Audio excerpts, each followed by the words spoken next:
সবাই কেমন আছো? আশা করি ভালো আছো। আমি অনেক ভালো আছি। তো বাবা আজকে বাজার থেকে মাছের ডিম এনেছে, তো মা সেটাই ধুচ্ছে।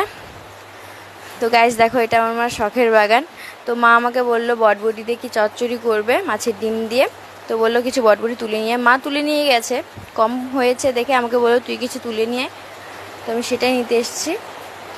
বোটাগুলো খুবই শক্ত ছিল, ছেঁড়া যাচ্ছিল না, কিন্তু তুলতে কিন্তু খুব ভালো লাগছিল।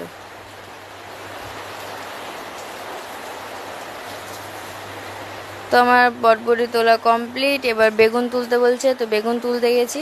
এটা তুলতে গিয়ে সহজে আর তোলা যাচ্ছিল না, এত শক্ত, একটুর জন্য আমার হাতে গাছটা ভেঙে যায়নি। তো মা এখানে সবজি কাটছে, বটবটি কাটা হয়ে গেছে, এখন বেগুন কাটছে।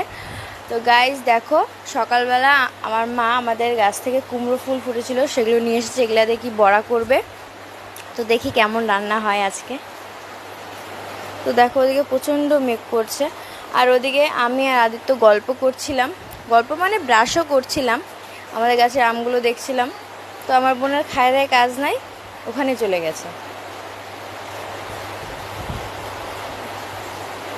তো আদিত্য তো খুব লজ্জা পেয়ে গেছে হঠাৎ করে দেখে।